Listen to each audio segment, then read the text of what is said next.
30 jours de gloire 2026.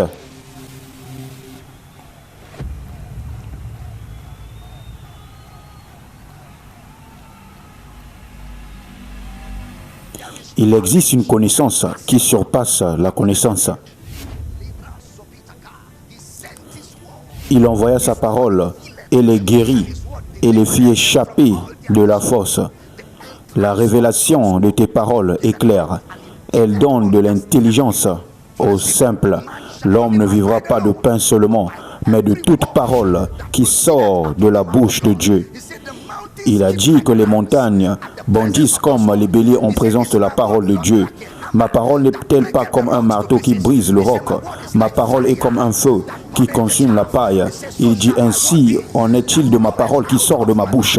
Elle ne retourne point à moi sans effet, sans avoir exécuté ma volonté et accompli mes desseins.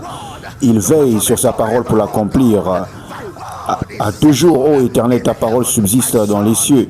Mon fils, sois attentif à mes paroles, prête l'oreille à mes discours qui ne s'éloignent pas de tes yeux, garde-les dans le fond de ton cœur, car c'est la vie pour ceux qui le trouvent, c'est la santé pour tout leur corps.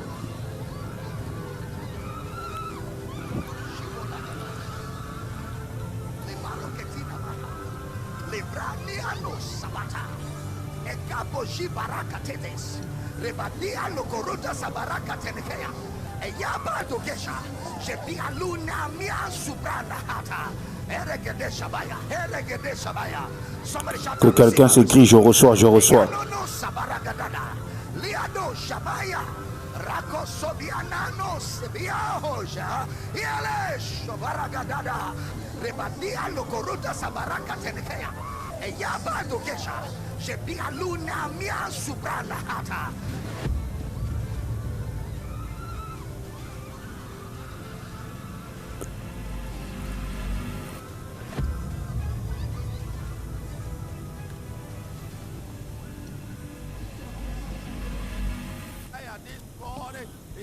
Ce matin, notre prière est que nous soyons remplis de la connaissance de sa volonté en toute sagesse et intelligence spirituelle.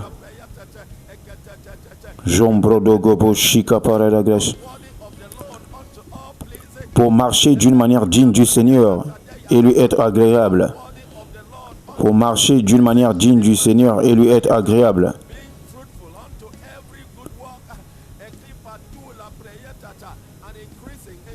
Fortifié à tous égards, Zobre Ogodosh.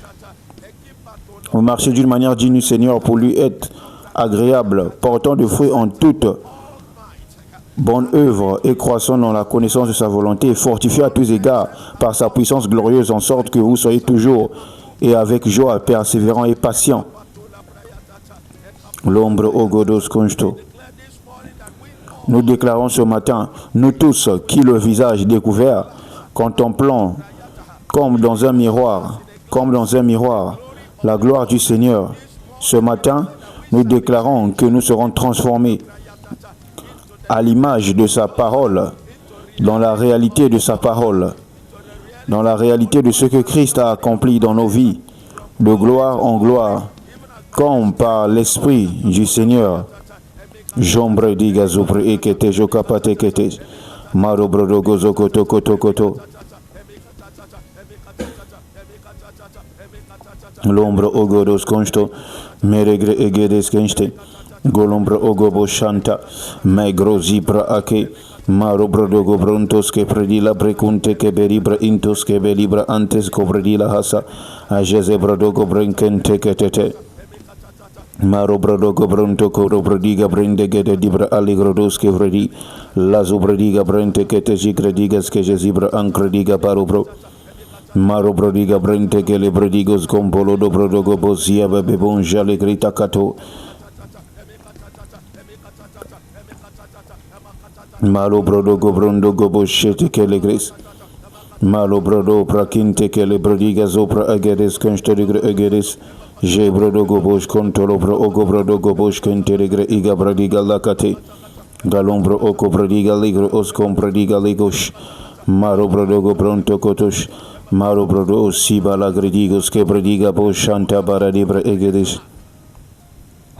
Cela veut dire que Personne ne viendra à ce service et repartira de la même manière qu'il est venu. Zombre ogobosh kontorobre ogoros. Golombre ogobosh kanteribre de gebosh. Mabre de gebren de geboji kapata.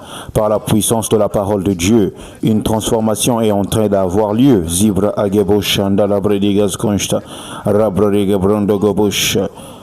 Parce que pendant que nous contemplons son visage, comme dans un miroir, nous sommes transformés. Zigre et gebre de gobosh. Nous sommes transformés. Nous sommes conformés. Nous sommes conformés à la réalité de notre rédemption. De notre rédemption en Christ Jésus.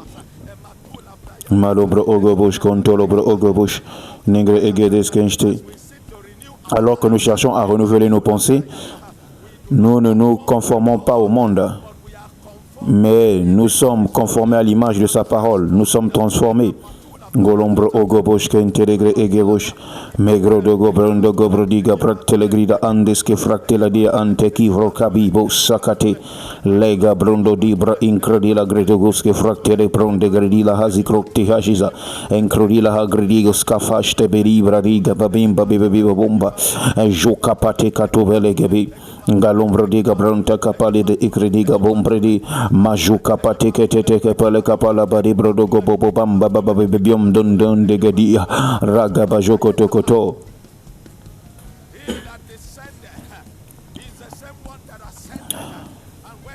C'est pourquoi il dit, étant monté en haut, il a emmené des captifs et il a fait des dons aux hommes. Il a donné les uns comme apôtres, les autres comme prophètes, les autres comme évangélistes, les autres comme pasteurs et docteurs,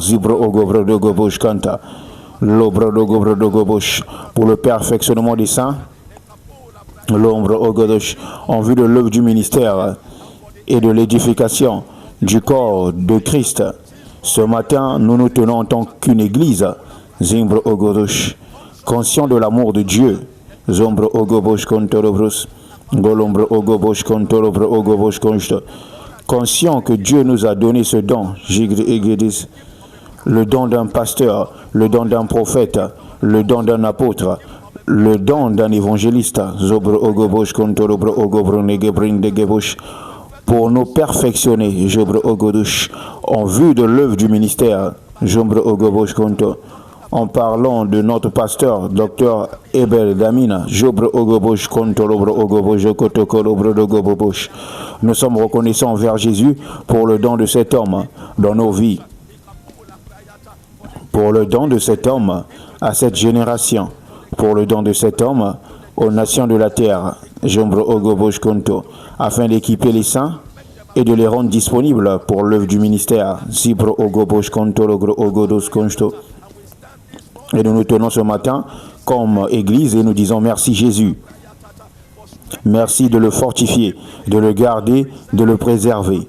Zombre ogobre de gauche.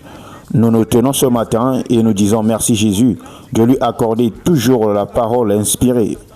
Merci Père pour lui accorder la capacité de s'exprimer. Zombre ogobo shontologre ogodos konsto. Zombre ogodos. Merci Père pour l'impact de la parole qui est prêchée. Même dans ce service, nous recevons la connaissance révélée. Même dans ce service, nous recevons de la perspicacité, nous recevons de la compréhension par l'entrée de ta parole. Personne ne quittera ce service de la même manière qu'il est venu. Nous te remercions Père. Levez vos mains au-dessus de vos têtes, agitez-les vers Jésus. Et remerciez-le pour les réponses. Mais les brodo gobrin de Gedesh, les brodo gobrin te gredigas que frakita bredi la hantes que Jésus, zegre et Gedes kenchtekere de Bruce. Merci Père.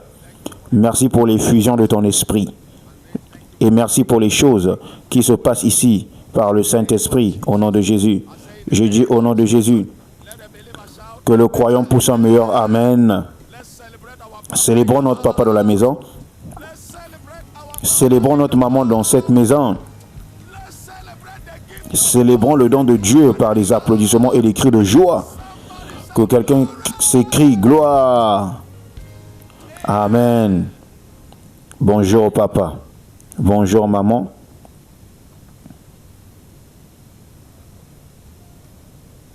Nous vous célébrons et vous le méritez. Vous êtes un bon père, vous êtes une bonne mère. Et aujourd'hui, nous nous réjouissons d'avoir le privilège de vous avoir comme parents.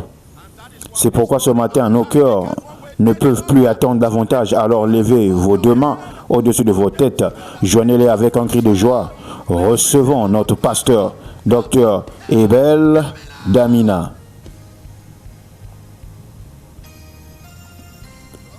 Gloire, gloire à Dieu.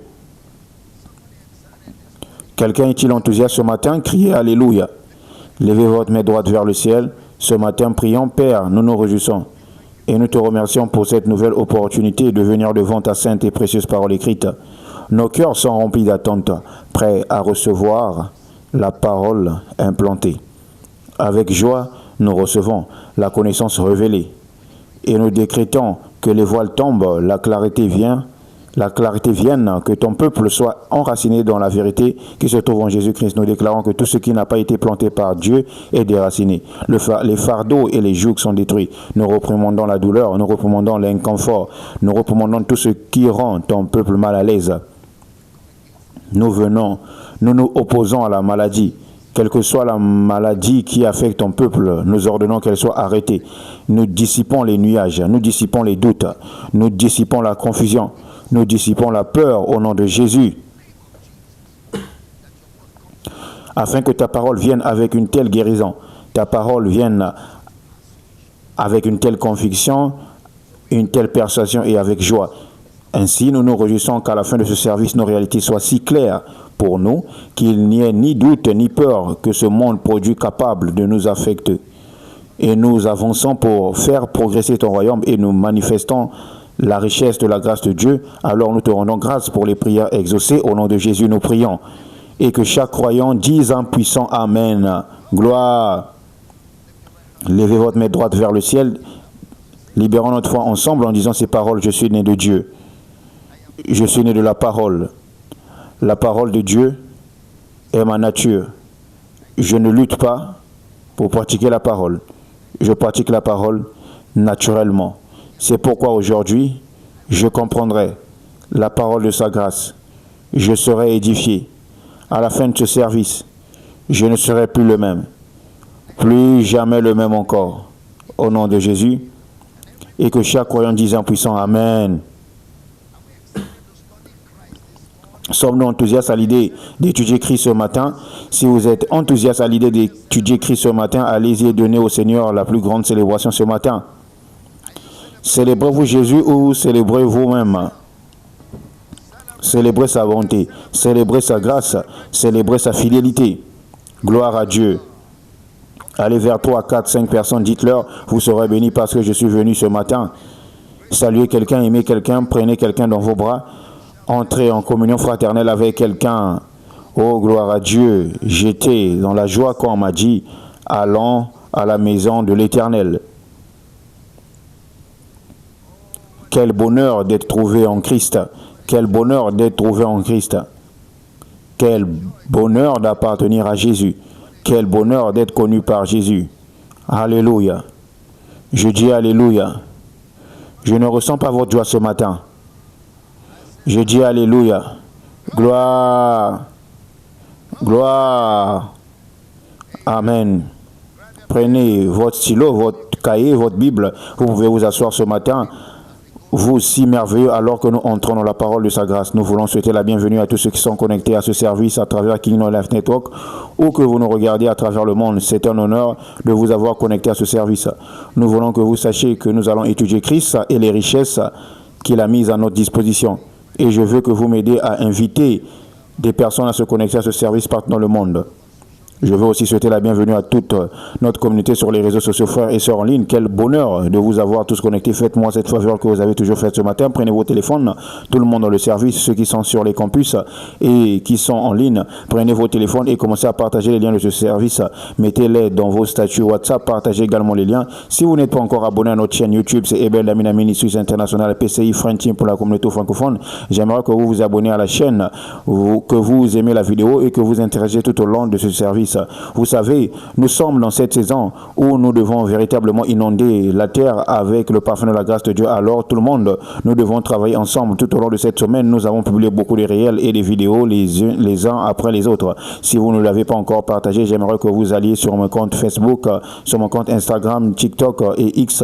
Partagez, partagez, partagez. Nous avons besoin de vos partages afin de permettre à davantage de personnes de voir les services et de recevoir les informations que nous cherchons à diffuser au monde. Souvenez-vous, nous sommes ensemble dans cette mission. Alors, partout dans le monde et prêcher l'évangile à toute créature. C'est ce que Jésus nous a demandé de faire. Et l'un des moyens par lesquels nous pouvons diffuser l'évangile est notre plateforme, les réseaux sociaux, notre sphère d'influence, notre statut WhatsApp. Vous savez tout ce que nous sommes capables d'utiliser pour atteindre les gens et essentiellement parce que nous voulons inonder la terre de la vérité concernant le Seigneur Jésus. Si vous ne suivez pas encore sur Facebook, c'est Ebel Damina, sur Instagram Ebel Damina et sur TikTok Xpex @Ebel Damina. Merci de vos partages, merci de faire partie de ceux qui publient la parole. Vous savez, la Bible nous dit que le Seigneur a donné la parole et grande fut la compagnie de ceux qui la publient.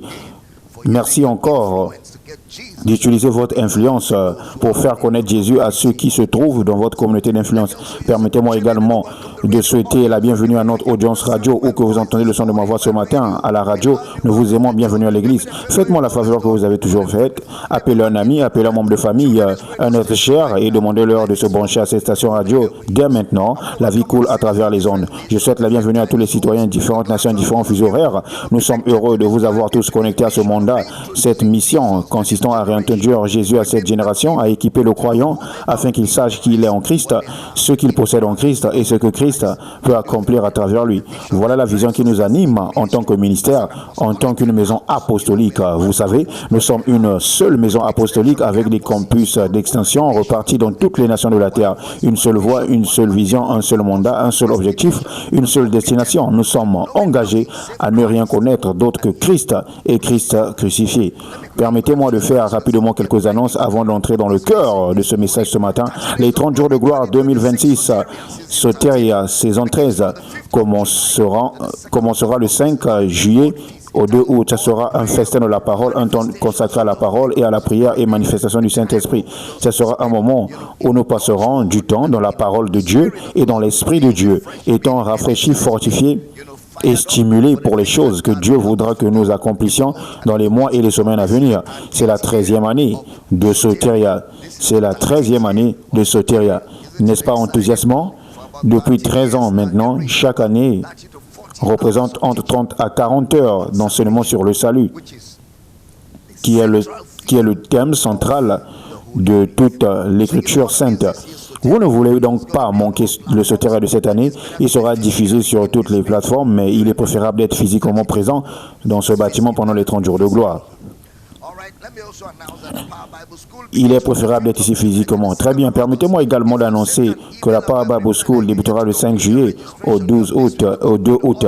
Si vous avez envoyé un courriel et que nous vous avons répondu, mais que vous n'avez pas encore finalisé votre inscription, vous avez cette semaine pour compléter toutes les démarches nécessaires afin que vous puissiez mettre en place toutes les installations requises pour que vous profitiez pleinement de l'expérience de l'école biblique.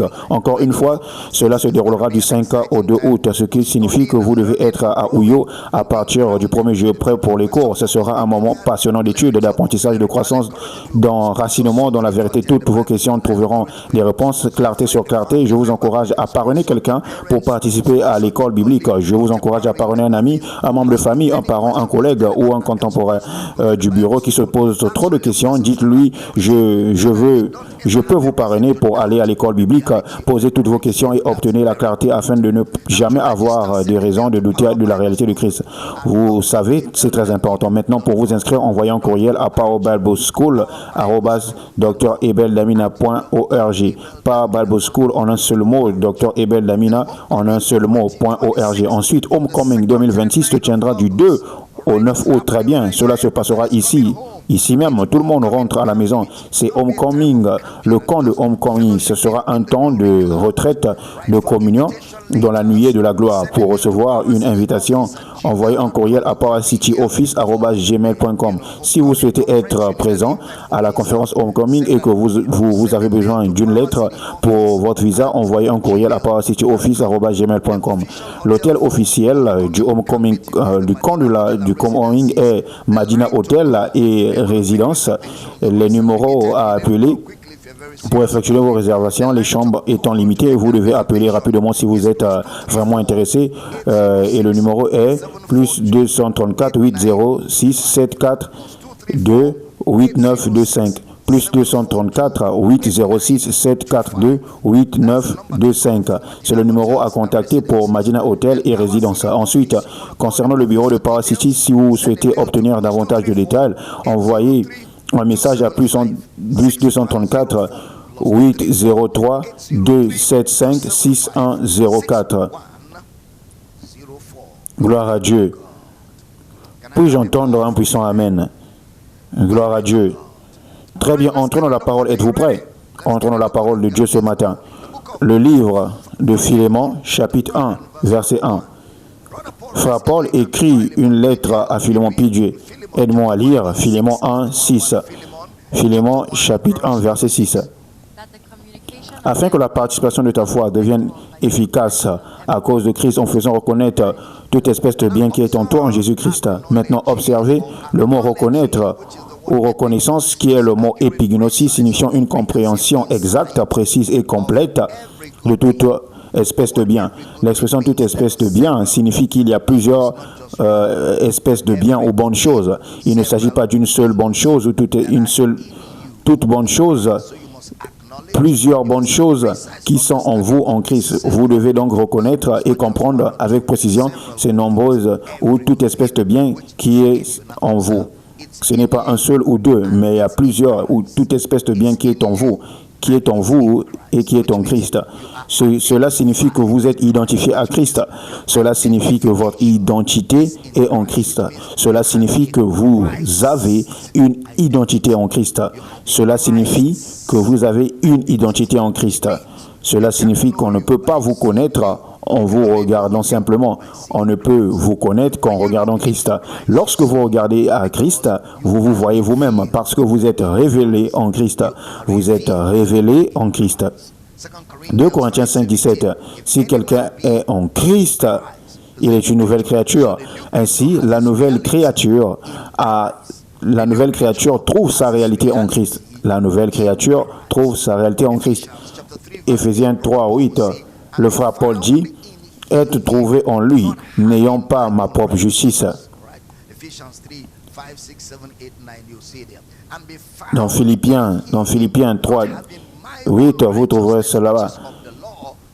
Être trouvé en lui, n'ayant pas ma propre justice qui vient de la loi, mais la justice qui est de Christ. Ainsi, le croyant est trouvé en Christ. Tout homme en Christ, en lui, est la signature du Père. En Christ, par qui? À travers qui? À travers de qui? Très bien. Il existe une réalité de Christ accessible aux croyants. Ainsi, le croyant ne peut jamais se connaître lui-même en dehors de Christ. Le croyant ne peut jamais se connaître lui-même en dehors de Christ.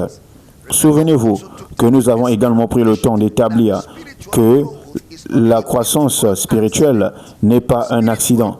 La croissance spirituelle n'est pas un accident mystique, mais le résultat des efforts intentionnés. La croissance spirituelle est un résultat des efforts intenses. Vous devez être intentionnel dans la croissance spirituelle. Vous devez être intentionnel sur la pratique et vous devez avoir un aperçu solide de la parole écrite. Vous devez être intentionnel dans votre croissance spirituelle. Vous devez être impliqué dans la croissance spirituelle et vous devez avoir le croyant doit être enraciné. Il doit aller au-delà de la surface à une connaissance précise et pignosis de qui vous êtes en Christ. Le croyant ne peut jamais connaître qui il est s'il ne connaît pas qui Christ est.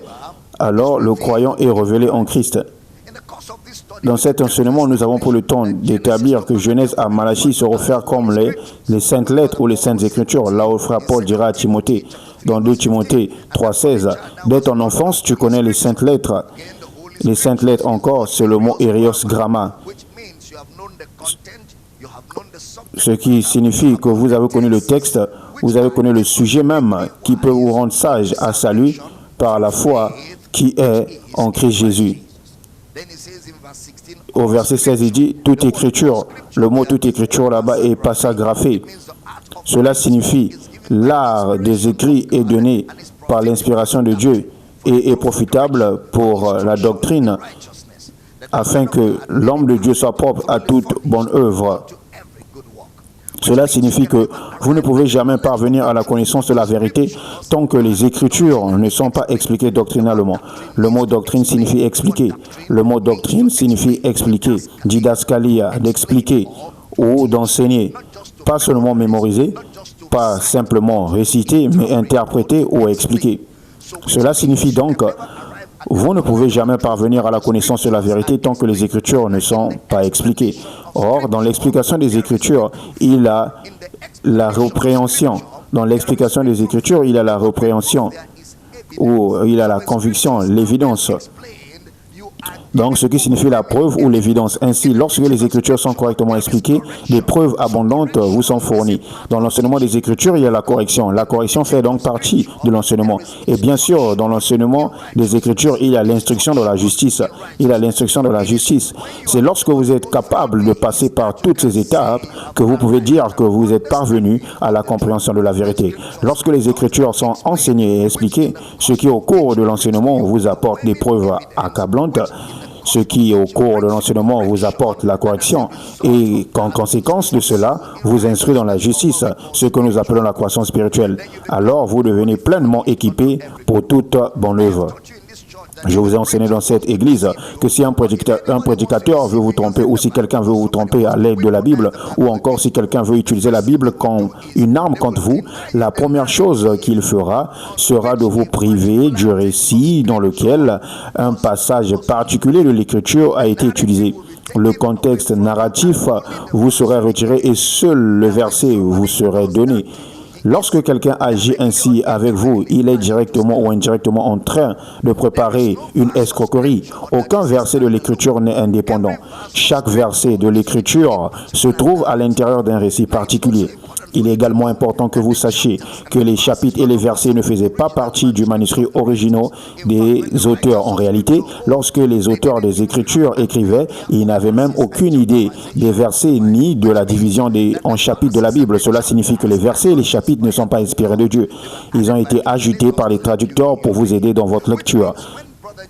Cela signifie que lorsque le prophète Jérémie a écrit le livre de Jérémie, il a écrit du début à la fin comme une seule lettre. Il n'y avait pas de chapitre. Du début à la fin, c'était une longue lettre de Jérémie. Lorsque Ésaïe a écrit, il a écrit du début à la fin comme un seul document. Il n'y avait ni de chapitre ni de verset. En effet, il n'y avait pas de ponctuation. C'était simplement une longue lettre et vous étiez censé tout lire afin de comprendre ce que Ésaïe ou Jérémie communiquait. Pouvez-vous imaginer, je vous écris une lettre détaillée de 10 pages et lorsque cette lettre vous parvient, vous commencez à lire à partir de la page 5. Puis, vous vous arrêtez à la page 8. Il n'y a aucun moyen pour que vous ayez une compréhension complète de ce que je communique dans cette lettre. C'est pourquoi vous ne pouvez pas dire que vous comprenez la communication d'un prophète ou d'un apôtre dans les Écritures si vous n'avez pas lu tout le contexte ensemble afin de voir ce que cet homme dit. Par exemple, je vous ai dit le dimanche dernier que lorsque l'auteur de l'épître de Corinthiens, c'est-à-dire le frère Paul, lorsqu'il écrivait à l'église de Corinthe, il n'imaginait pas que vous lirez le chapitre 11 sans avoir lu le chapitre 3. Il n'imaginait pas que vous lirez le chapitre 11 ou le chapitre 10 ou le chapitre 5 avant d'avoir lu le chapitre 3. C'est une lettre. Vous êtes donc censé lire le chapitre 1, 2, 3, continuer le fil de pensée en restant dans le récit afin de comprendre la communication qui se trouve dans ce contexte.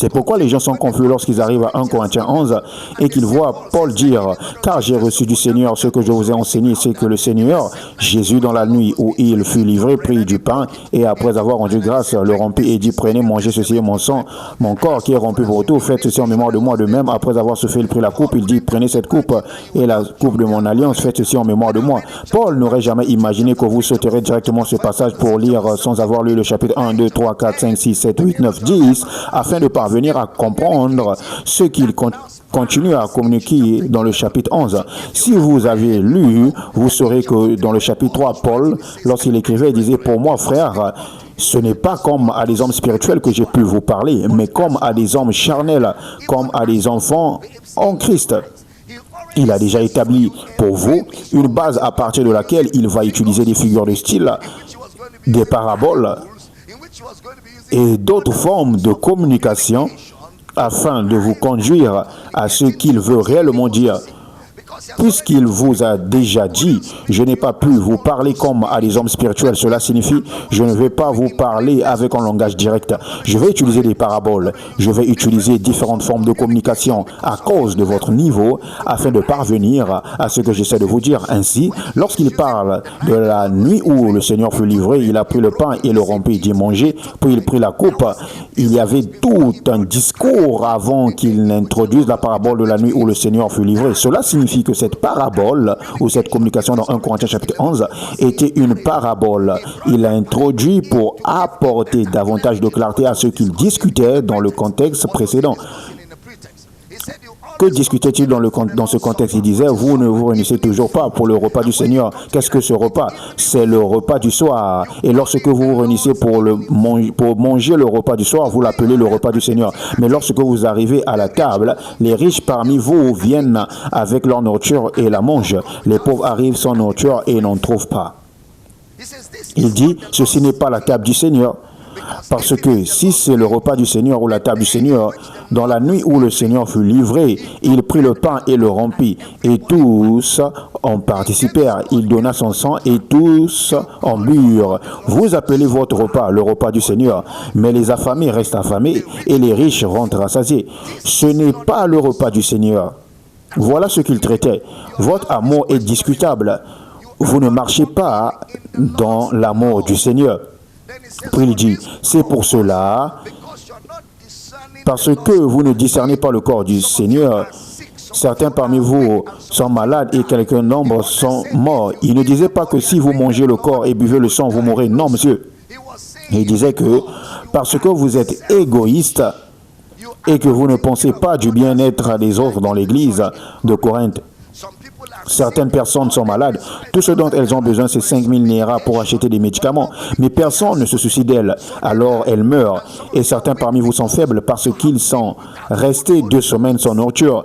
Et personne assis à côté d'eux n'est même capable de le remarquer. À leur apparence ou à leur souffle, on pourrait voir qu'ils traversent quelque chose. Personne ne s'en soucie. Ainsi, certains parmi vous sont dans l'église et ils sont extrêmement faibles. Et personne ne s'intéresse. Certains meurent parce que personne ne se préoccupe de les aider à payer une simple facture d'hôpital. Il dit, vous ne discernez pas le corps du Seigneur. Or, si vous avez lu le chapitre 10, il dit, puisque nous tous, nous sommes un seul pain. Ce n'est pas un pain la boulangerie, nous sommes ce pain qui a été rompu et partagé, nous sommes participants à son corps. Cela signifie que tout ce qui était dans ce corps appartient à chacun de nous. Cela signifie que tout ce qui vous appartient nous appartient tous.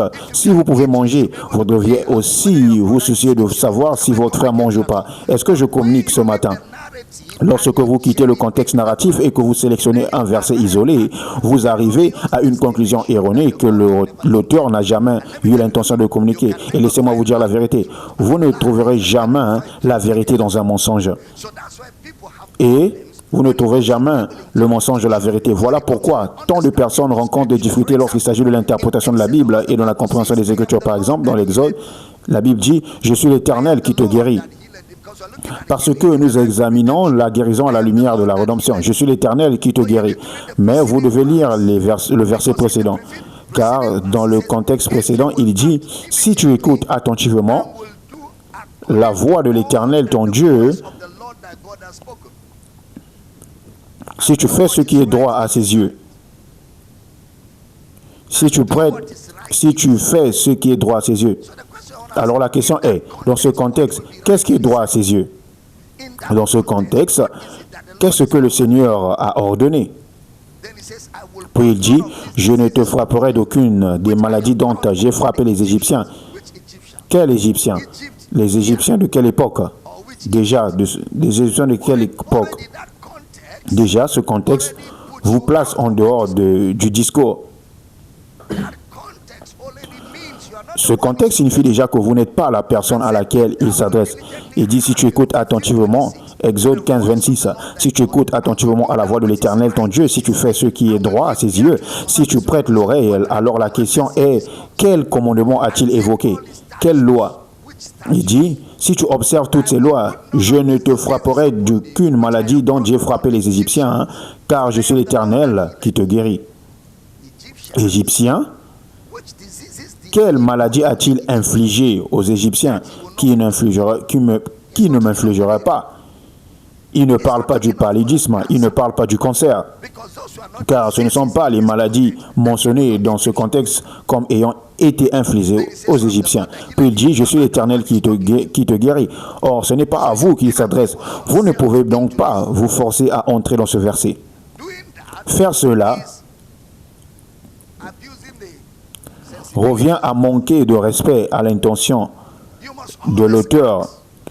Vous devez toujours vous demander à qui parle-t-il, à qui s'adresse-t-il. Je sais que quelqu'un dira, d'accord, je n'aime pas les lois, je n'aime pas les jugements, je n'aime pas l'idée de faire ce qui est juste. Moi, j'aime juste, je suis l'Éternel qui te guérit. Alors, je prends cette partie, le reste des Égyptiens n'ont qu'à le garder. Non, ce n'est pas ainsi qu'on fait l'étude biblique, ce n'est pas ainsi qu'on étudie la Bible. Si vous devez prendre quelque chose dans ce contexte, vous devez tout prendre. Si vous ne prenez pas tout, abstenez-vous. Dites à votre voisin, abstenez-vous. Si vous ne prenez pas tout, abstenez-vous-en, parce que vous ne pouvez pas choisir ce que vous voulez et laisser ce que vous ne voulez pas dans le même contexte. Est-ce que j'enseigne ce matin? Exode 23. Exode 23, 25. Vous servirez l'Éternel votre Dieu, il bénira votre pain et vos eaux, et j'éloignerai la maladie du milieu de vous.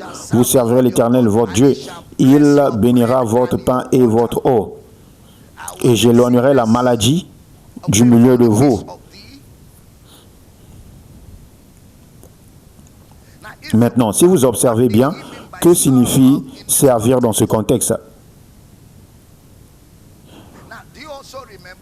Vous vous souvenez vous aussi de Deutéronome 28.1? Deutéronome 28.1, PJ, lisez pour moi Deutéronome 28.1 à 2. Si tu obéis à la voix de l'Éternel ton Dieu, en observant et en mettant en pratique tous ces commandements que je te prescris aujourd'hui, l'Éternel ton Dieu te donnera la supériorité sur toutes les nations de la terre. Verset suivant.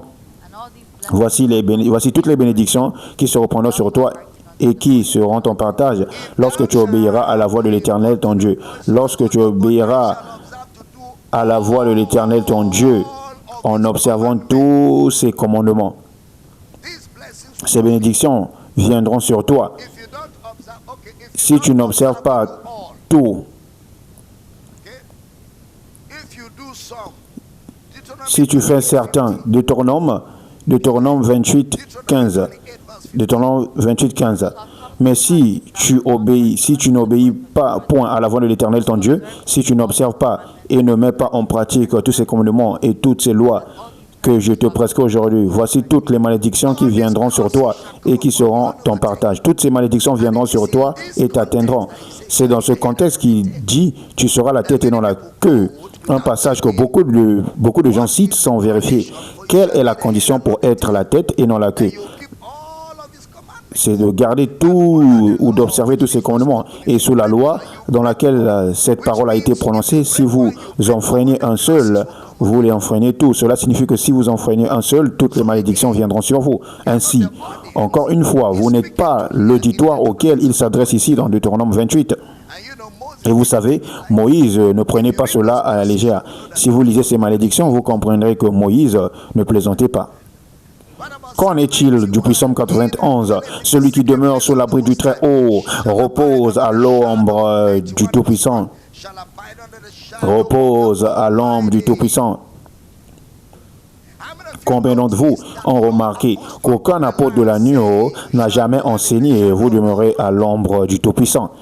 Il n'existe aucun enseignement dans les livres des apôtres où vous trouverez Paul, Pierre, Jacques ou Jean parler du lieu secret ou du mot très haut ou de son ombre.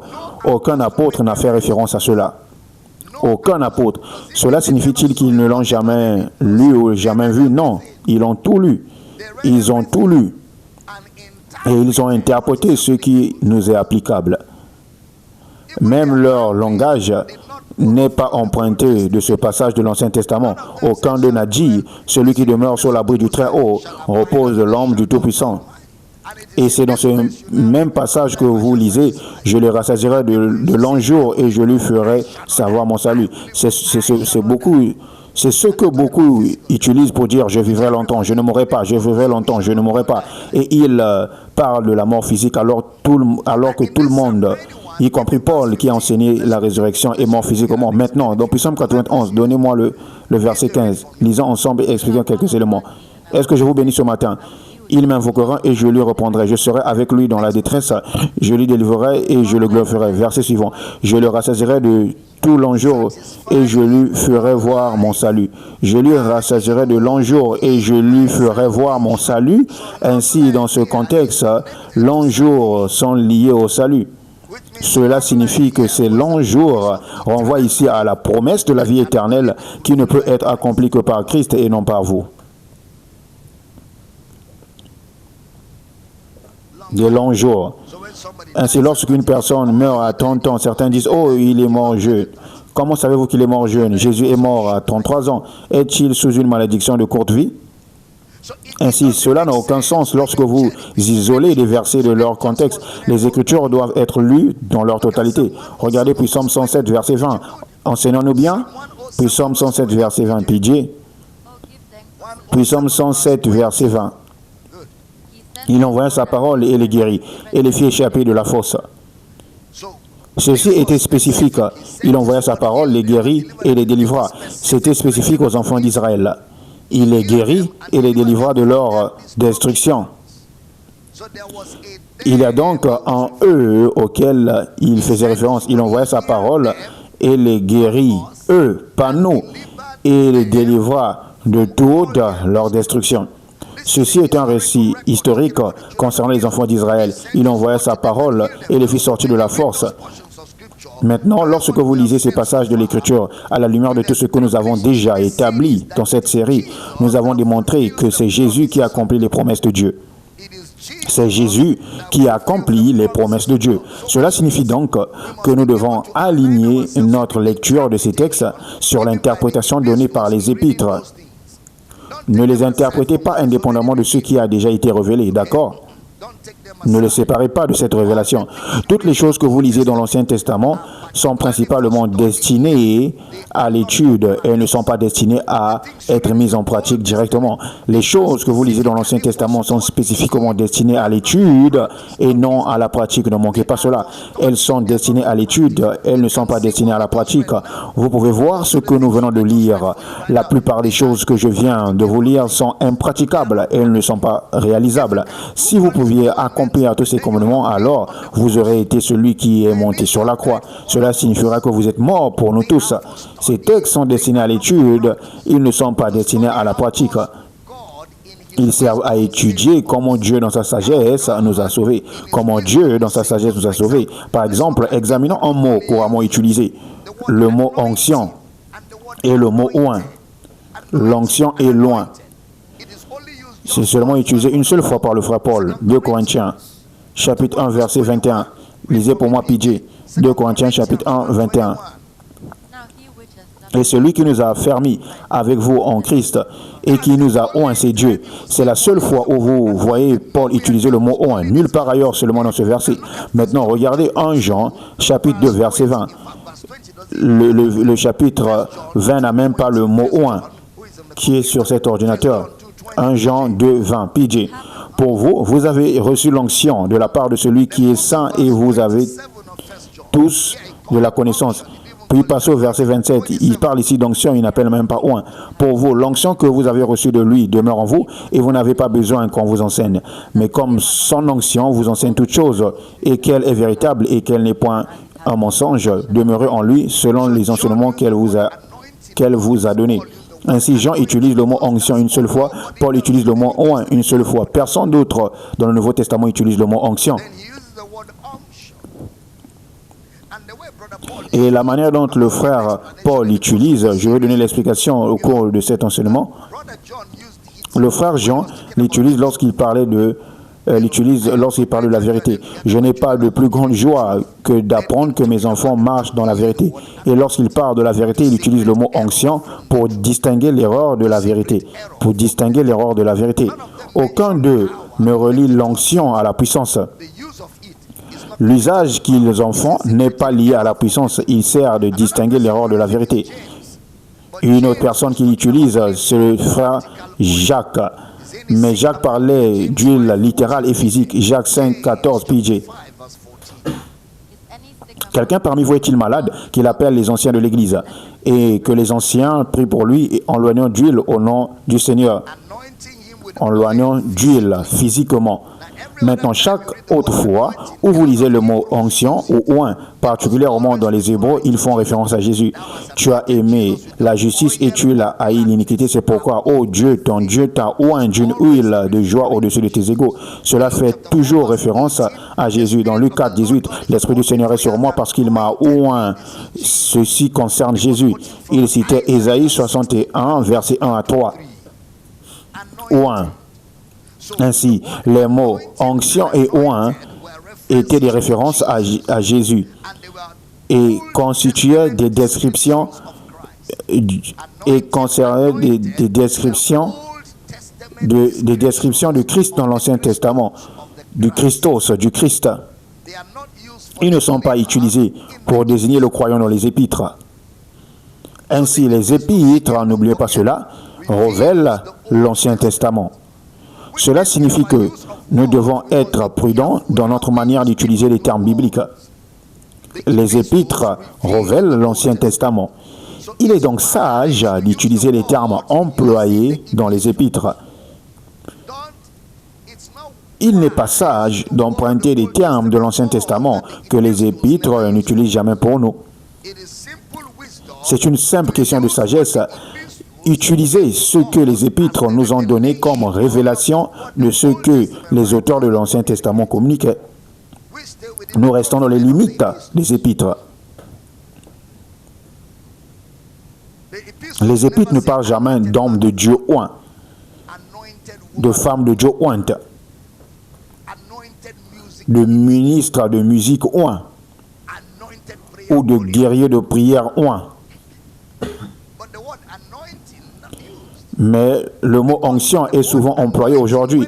Or, lorsqu'un juif entend le mot onction, tout ce à quoi il pense, c'est de l'huile d'olive vierge versée sur quelqu'un.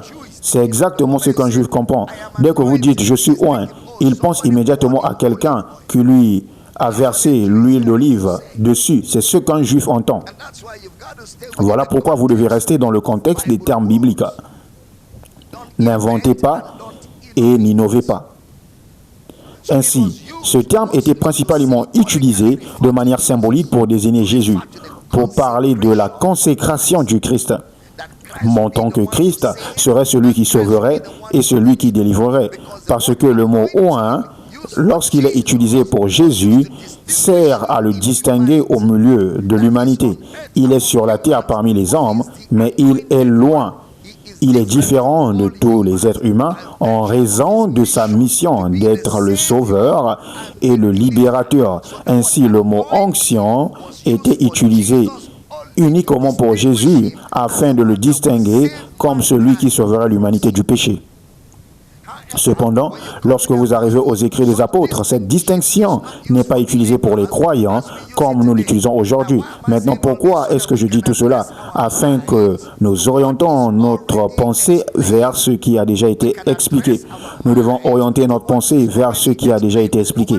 Nous voulons être capables de voir la guérison dans la Bible et comprendre exactement de quoi il en est question lorsque nous la rencontrons. Parce que lorsque nous parlons des prophètes de l'Ancien Testament, ils étaient des prophètes pour Christ. Tous les prophètes de l'Ancien Testament étaient des prophètes pour Christ. Tous.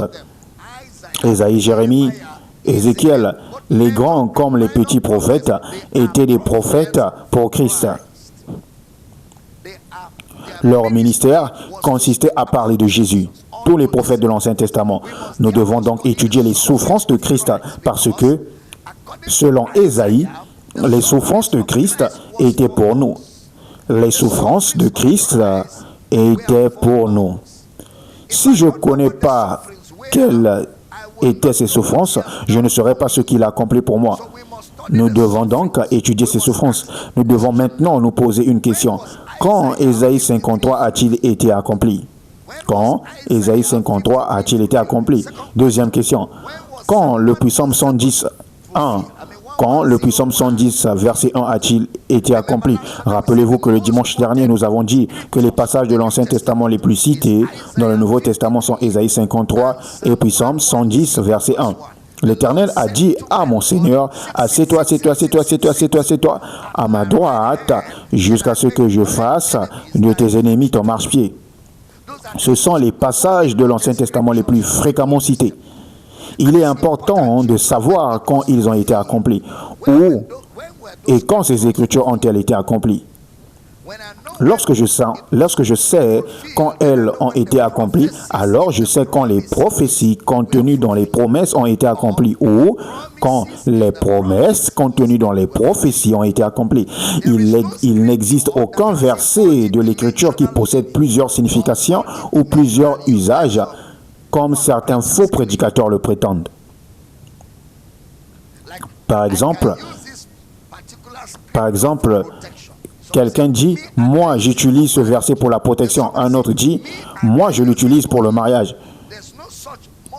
Il n'y a pas d'usage ou plusieurs significations à un verset d'écriture. Il n'existe aucun usage multidimensionnel vers un seul verset.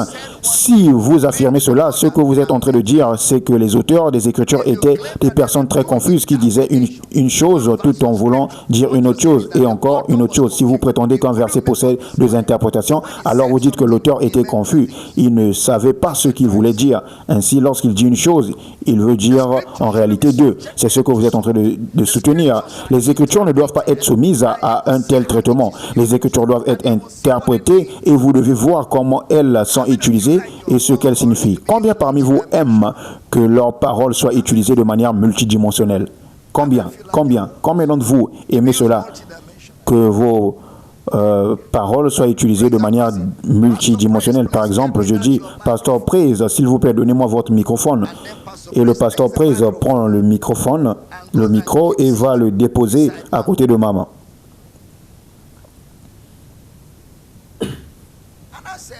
Alors je dis, Pasteur Praise, je voulais dire, donnez-moi ce micro. Et le Pasteur Praise prend le microphone et va le déposer à côté de son épouse. Alors je lui demande, Pasteur Praise, pourquoi me faites-vous cela? Il répond, parce que donnez-moi ce microphone peut être appliqué de plusieurs manières. Je peux soit le déposer auprès de votre épouse, soit auprès de la mienne. Cela revient à la même que donnez-moi ce microphone. Combien d'entre vous aimeraient vivre ainsi? Donc, lorsque vous dites qu'un verset de la Bible peut signifier la guérison, le mariage ou encore un voyage, vous êtes aussi déraisonnable que dans l'illustration que je viens de donner. Un verset de l'Écriture n'a qu'une seule signification. Pasteur Praise, donnez-moi ce microphone. Signifie exactement cela. Pas le déposer à côté des femmes de Dieu. Lointes femmes de Dieu. Merci, Pasteur Praise. Est-ce que cela devient plus clair? Quand je lisais ce verset, il y avait une révélation plus profonde. Si vous creusez davantage ce verset, mon ami, il n'y a rien de plus profond. Ce qui signifie est exactement ce qui signifie. Permettez-moi de vous poser une question. Quel est le sens du mot vient? Vient. Est-ce que vient signifie va? C'est seulement au Nigeria que lorsque vous dites je reviens, et même vous savez que c'est étrange. Autrement, dans un français correct, venir c'est venir, aller c'est aller. Vous ne pouvez pas partir et dire je viens. Vous semez la confusion chez tout le monde, y compris chez les auteurs de la langue française. Même les propriétaires de la langue française seront déconcentrés et diraient excusez-moi, pouvez-vous interpréter ce que vous venez de dire? Parce que la manière dont vous l'avez dit nécessite maintenant une interprétation. Car vous ne parlez plus le français. Vous utilisez le français, mais vous en changez le sens.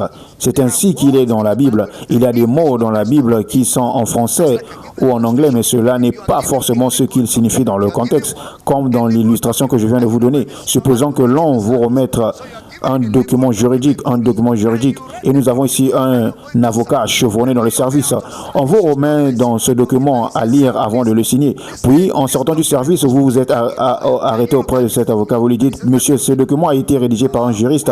Pourriez-vous le regarder pour moi? Et il répond, laissez-moi le voir. Puis, il vous demande, pourquoi êtes-vous en train de le signer cela?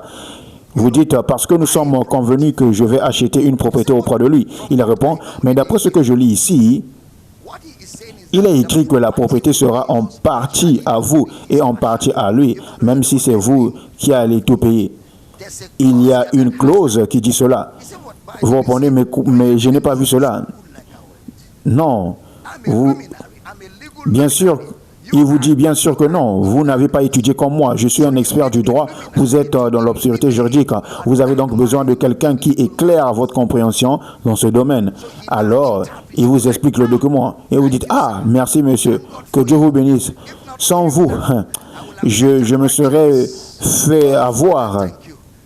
Vous prenez alors le document et vous retournez vers le propriétaire. Vous lui dites, reprenez votre contrat. Je ne veux pas cette propriété. Pourquoi? Parce que quelqu'un de compétent vous a révélé les clauses cachées du contrat. Ces clauses étaient écrites en français, mais vous n'étiez pas formé pour en comprendre toutes les explications. La Bible est écrite de cette manière.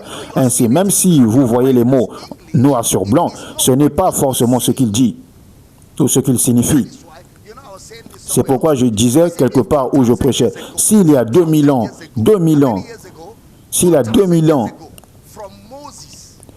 Jésus interprétait Moïse.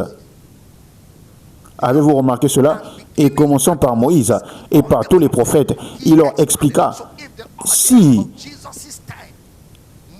Donc si l'auditoire de Moïse est que Jésus devait interpréter, à plus forte raison, 2000 ans après Jésus. La Bible n'est donc pas simplement un livre que l'on prend et en disant « je l'ai vu écrit là, je l'ai vu écrit là, je l'ai vu écrit là ». Vous parlez alors comme quelqu'un qui n'est pas allé à l'école. Le fait que ce soit écrit ne signifie pas nécessairement ce que cela veut dire, parce que le document que vous lisez est un livre ancien, la Bible est un document ancien, parce qu'elle n'est pas écrite dans votre monde, elle n'a pas été écrite dans votre langage, elle n'a pas été écrite dans votre culture, elle ne porte pas votre histoire, elle doit donc être nécessairement interprétée. C'est pourquoi je prends le temps de vous enseigner tous les fondements nécessaires à l'interprétation des Écritures. Si vous êtes dans cette salle, dites en puissant Amen. Ainsi, la Bible ne peut signifier ce qu'elle signifie aujourd'hui. Ésaïe 53 et puis Psaume 110. Quand ces écritures ont-elles été accomplies? Nous devons situer les moments de ces souffrances et l'endroit où elles sont produites. Luc 24, 26. Luc 24, 26. Soyez attentifs. PJ. Ne fallait-il pas que le Christ souffrisse ces choses et qu'il entre dans sa gloire? Ne fallait-il pas que le Christ souffrisse ces choses? Prenez note de ces choses. Lorsque vous utilisez le mot « c'est », en français, vous faites référence à quelque chose de précis. Ainsi, lorsque Jésus parlait de ses disciples, il faisait référence à des choses précises, à des événements spécifiques. Certaines personnes disent, de même que la naissance de Jésus sur la terre a été annoncée par les anges, à partir d'aujourd'hui, la naissance de vos enfants sera annoncée par les anges. Êtes-vous sérieux? Êtes-vous sérieux? Et dans certaines églises, les gens répondent « Amen ». Puis quelqu'un déclare de même que Jésus est monté sur un anon que personne n'avait jamais monté. À partir d'aujourd'hui, vous ne prendrez plus le kekenapé et vous tous vous criez Amen. Où trouvez-vous cela? Ainsi, vous voyez des croyants essayer d'accomplir eux-mêmes les promesses de Dieu. Et finalement, ils se mettent à voler, se font attraper et finissent en prison comme évangélistes. La promesse de Dieu ne vous a jamais été donnée pour que vous l'accomplissiez. Jésus est le oui de Dieu. Jésus est l'amen de Dieu. Jésus est le oui et le amen de Dieu. Donc ces choses, nous parlons des choses précises. Quand nous disons ces choses ont été accomplies, nous devons alors retourner à cette période précise de l'histoire pour voir où elles ont été accomplies. Luc 24, 44, PG. Luc 24, 44. Puis il leur dit, ne fallait-il pas que le Christ se fût ces choses et entre dans sa gloire? Luc 24, 44.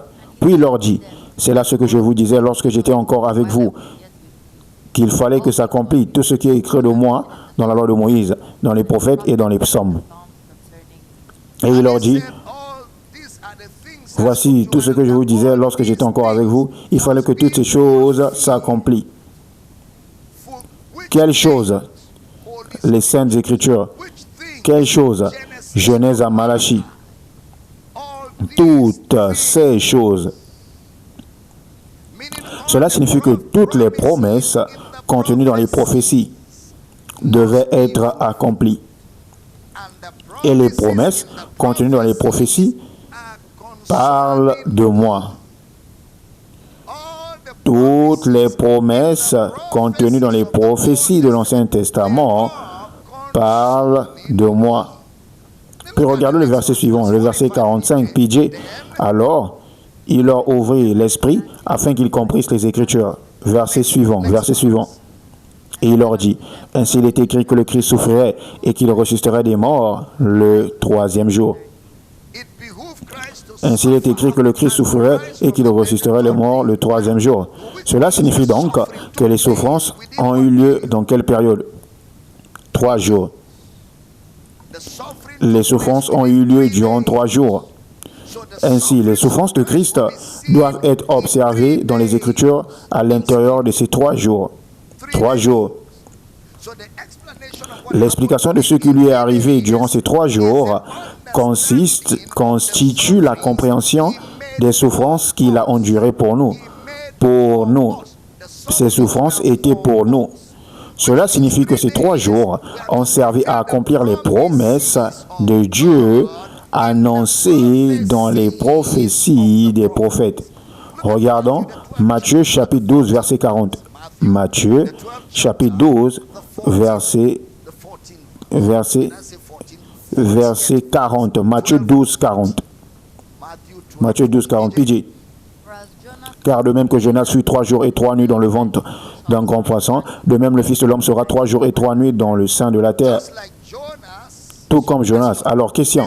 Ces 3 jours et 3 nuits dans le sein de la terre sont-ils à prendre au sens... sont-ils à prendre littéralement ou symboliquement? Parlez-moi. 3 jours et 3 nuits dans le sein de la terre, ça sera au sens propre ou au sens figuré? Au sens propre. Ces 3 jours ont été rapportés par les témoins oculaires. Ainsi, il sera dans le sein de la terre pendant 3 jours et 3 nuits. 1 Corinthiens 15, 3 à 4. PJ, 1 Corinthiens 15, 3 à 4. Je vous ai enseigné avant tout comment je l'avais aussi reçu, que Christ est mort pour nos péchés, selon les Écritures. Verset suivant. Qu'il a été enseveli et qu'il est ressuscité le 3e jour, selon les Écritures. Alors, nous voyons 3 choses dans ces 3 jours. Premièrement, il est mort. Deuxièmement, il a été enseveli. 3e jour, il est ressuscité. Il est ressuscité d'entre les morts. Voilà les 3 événements qui ont eu lieu durant les 3 jours des souffrances de Christ. Ces 3 jours sont donc les jours de souffrance de Christ. Question. Sommes-nous tous d'accord pour dire que les souffrances de Christ ont duré 3 jours et 3 nuits? Power City. Sommes-nous tous d'accord? Encore une fois, Power City. Sommes-nous tous d'accord pour dire que les souffrances de Christ endurer 3 jours et 3 nuits, puis j'entends un puissant amen. Alors très bien, il a donc souffert pendant 3 jours, il a souffert pendant 3 nuits. Combien de temps a-t-il passé sur la croix? Même pas une journée entière. Maintenant, certains prédicateurs disent que Jésus est allé en enfer et qu'il a rencontré Satan et ils ont eu un combat de WWF. Et il raconte, Jésus a dit à Satan, Satan a dit, Jésus, go. Puis Jésus a soulevé Satan et le jette au sol et ça suit sur lui. Et Abraham disait, vas-y Jésus. Moïse disait, voilà mon héros. Jérémie disait, ça c'est vrai, ça c'est ça, c'est correct. Et tous dansaient pendant que Jésus était assis sur Satan disant, tu crois que je suis un petit garçon comme toi, je veux te montrer quelque chose. Ces prédicateurs enseignent que c'est ce qui s'est passé, mais rien de tel ne s'est jamais produit. Je me demande d'où tire-t-il l'histoire. Ils m'ont enseigné cela et je l'ai moi-même prêché pendant des années parce que c'est ce qu'on m'avait appris. Puis j'ai fait mes recherches et j'ai découvert, Satan ne savait même pas que Jésus était en enfer. Satan ne le savait même pas. En réalité, Satan ne savait même pas que c'était Jésus qui était mort. Il ne savait pas que l'homme qui était enseveli, c'était Jésus. Ce n'est qu'à la Pentecôte que Satan comprit que Jésus était ressuscité. Après les 40 jours d'enseignement qui suivirent sa résurrection. Puis, au jour de la Pentecôte, lorsqu'il devint évident que cet homme s'était multiplié dans des milliers de croyants, Satan réalisa enfin que c'était Jésus. C'est pourquoi les Écritures disent, s'il l'avait connu, il n'aurait pas crucifié le Seigneur de gloire. Donc, ainsi, Satan n'était même pas conscient de ce qui se passait. À plus forte raison d'un prétendu combat entre Satan et Jésus. Satan était ignorant de tout cela. Il n'était même pas en enfer lorsque Jésus était là. Il parcourait toute la terre. Il rôdait toute la terre pour chercher qui dévorait. Pendant ce temps, celui qui allait véritablement réduire l'impuissance était en train de payer le prix. Avant même que Satan ne puisse comprendre ce qui se passait, Jésus était déjà ressuscité. L'enfer avait été vaincu, la tombe avait été désarmée, la mort avait été désarmée, le péché a été anéanti. Il est vivant, puis il est apparu plus de 500 hommes et il apparaît aux 12. Ensuite, pendant 40 jours, il enseigna ce qui s'était passé durant ces 3 jours et 3 nuits et il équipait pour porter ce message jusqu'aux extrémités de la terre. Mesdames et messieurs, aujourd'hui, nous sommes bénéficiaires de cette victoire. Je pensais que quelqu'un allait crier Alléluia. Maintenant, regardons cela dans Jean chapitre 19, verset 30, PJ. Jean 19, 30. Quand Jésus prit le vinaigre et dit, tout est accompli, et baissant la tête, il rendit l'esprit. Il dit, tout est accompli. Tout est accompli. Tout est accompli. Votre pauvreté est terminée. Si votre amen est plus fort que celui de votre voisin, vous ne verrez plus la pauvreté. Je déclare qu'à partir d'aujourd'hui, vous ne vivrez plus du jour au jour, le jour. C'est terminé. Tout est terminé. Votre manque est terminé. Votre pauvreté est terminée. Tout comme Jésus a dit sur la croix, tout est terminé à la croix. Tout est terminé, tout est terminé. Tout est terminé, tout est terminé.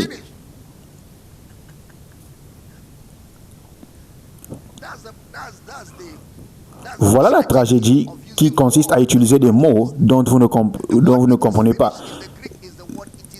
L'expression « il est terminé à la croix et tout est accompli ». Donc, imaginez, votre pauvreté est accomplie.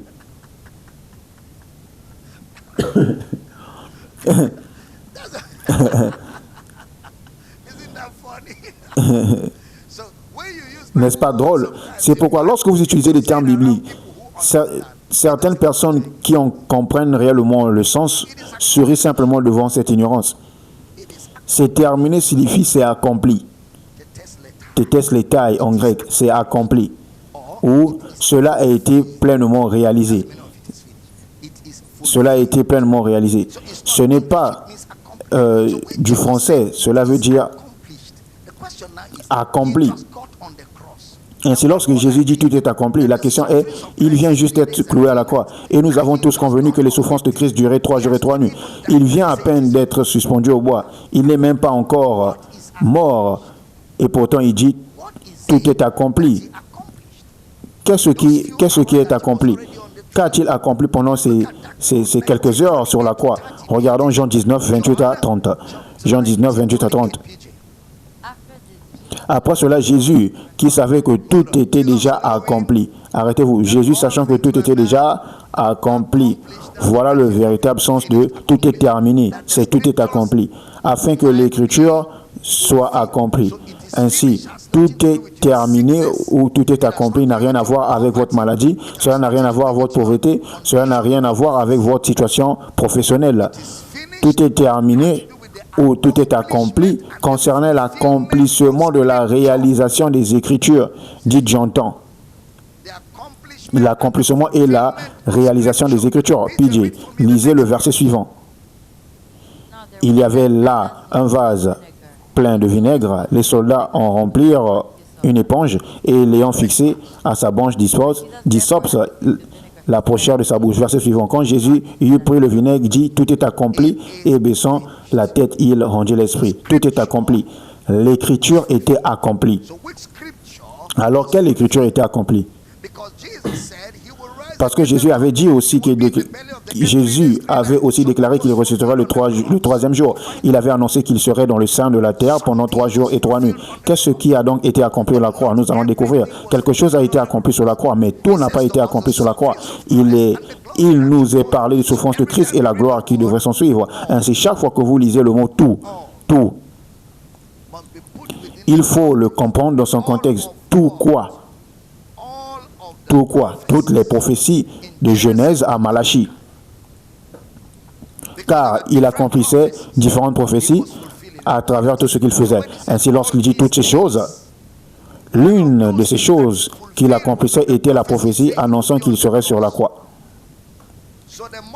Dès l'instant où il fut placé sur la croix, il pouvait dire cette prophétie particulière est accomplie.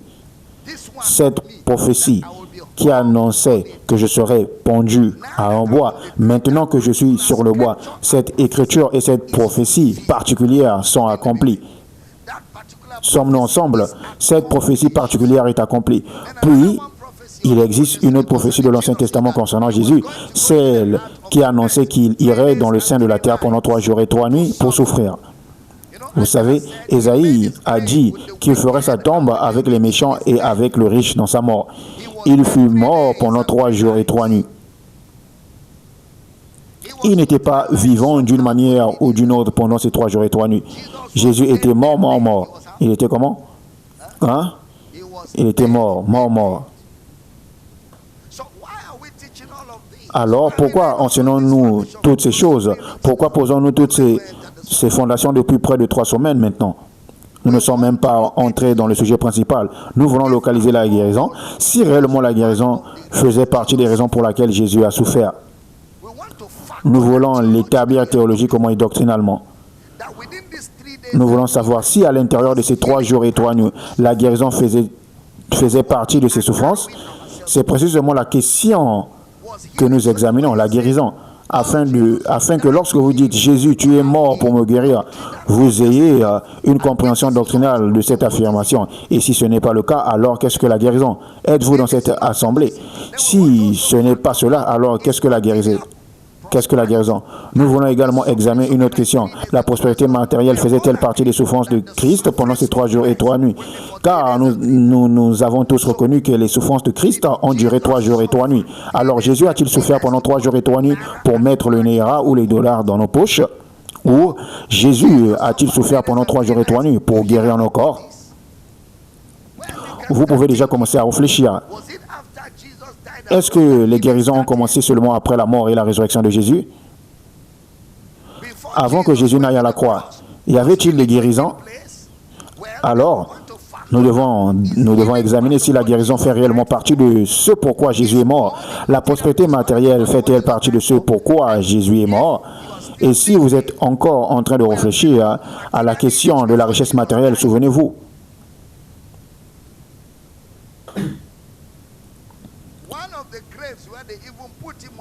Souvenez-vous que le tombeau dans lequel Jésus fut placé appartient à un homme riche. C'était le tombeau d'un homme riche, Joseph d'Arimathée, un multimilliardaire de son époque. Nous verrons tout cela dans les prophéties de l'Ancien Testament et nous verrons comment tout cela s'est accompli pendant ces 3 jours et 3 nuits. Est-ce que je communique clairement? Ces détails sont essentiels parce qu'ils touchent à la structure même, à la racine même de votre expérience et de votre relation avec Dieu. C'est pourquoi un homme comme l'eunuque éthiopien fut interrogé: « Comprends-tu ce que tu lis ?» Il répondit: « Comment pourrais-je si quelqu'un ne me guide ?» Alors, Philippe monta avec lui dans son char et commença à lui annoncer Jésus à partir de Ésaïe 53. À partir de ce même chapitre d'Ésaïe 53. Regardons Romains chapitre 5. Romains chapitre 5, verset 19. PJ. Romains 5, 19. Car, comme par la désobéissance d'un seul, beaucoup ont été rendus pécheurs, de même par l'obéissance d'un seul, beaucoup seront rendus justes. Ainsi, par l'obéissance d'un seul, beaucoup seront rendus justes. Cette pensée est tirée d'Ésaïe 53. Romains chapitre 5 provient du même Ésaïe 53.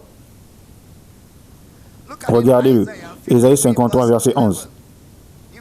Ésaïe 53, 11. À cause du travail de son âme, il rassasiera ses regards. Par sa connaissance, mon serviteur juste justifiera beaucoup d'hommes, et il se chargera de leur iniquité. Il se chargera de leurs iniquités. Par sa connaissance, mon serviteur juste justifiera beaucoup d'hommes. Lorsque Paul a lu ce passage, il a repris de Romains 5, 19. Car, comme par la désobéissance d'un seul homme, beaucoup ont été rendus pécheurs.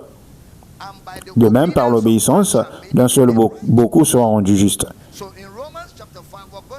Dans Romains chapitre 5, nous le verrons en poursuivant cette étude. Romains chapitre 5 est tiré d'Ésaïe 53. C'est l'enseignement de Paul sur la justice, le don de la justice.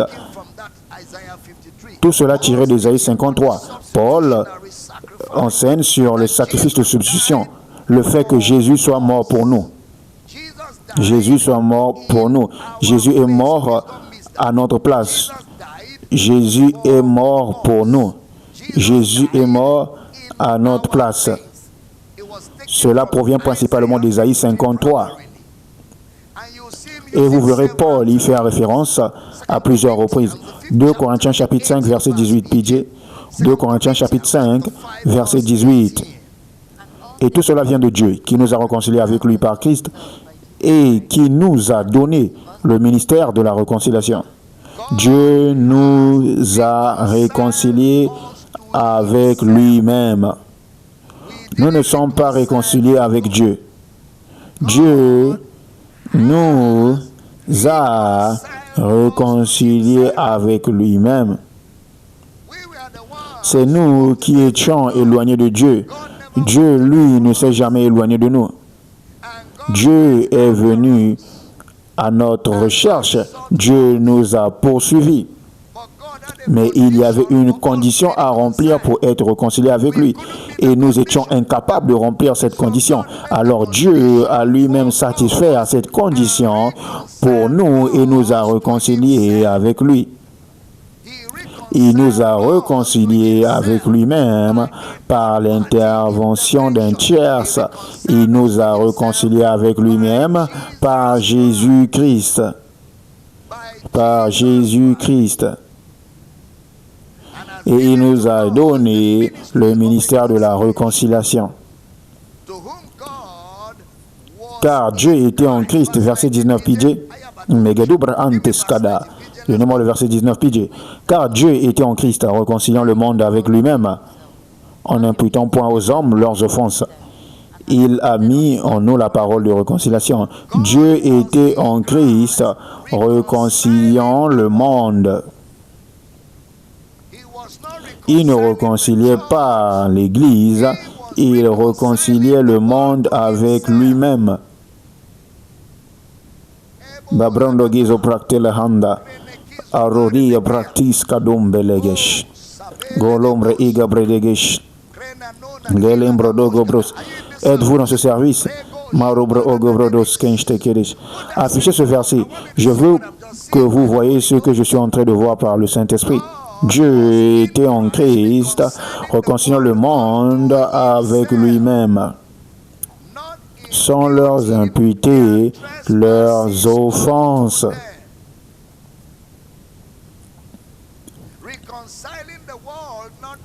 Réconciliant le monde par l'Église. Maintenant, pour pouvoir nous réconcilier avec lui, il fallait régler la question des offenses. Combien savent que lorsqu'un mari et une femme ont un conflit et que vous essayez de les réconcilier, si le problème doit être résolu, l'un d'eux devrait accepter de laisser tomber l'offense. Tant que chacun campe sur sa position, le conflit ne sera jamais résolu. L'un d'eux devra dire, même si j'ai été lésé, faisons la paix. Assez de disputes. D'accord, je suis désolé. Quelqu'un doit abandonner son droit à réclamer réparation. Si chacun continue de dire non, moi aussi je n'accepte pas, alors moi aussi je n'accepte pas, alors vous resterez ainsi pour toujours. Quelqu'un doit céder. Pour que Dieu puisse nous réconcilier avec lui, il a renoncé à ses droits. Il s'est placé lui-même dans la position de celui qui avait tort afin de pouvoir créditer notre compte de la réconciliation. Combien comprennent ce que je dis? Dieu a décidé, je ne vais pas rester sur mon trône élevé en répétant que j'ai raison et qu'ils ont tort. La question n'était plus de savoir qui a raison ou qui avait tort. La question était, je veux récupérer mon peuple. Alors, moi, Dieu est devenu un homme en leur faveur. Il a pris nos péchés sur lui-même. Il a payé le prix de nos péchés.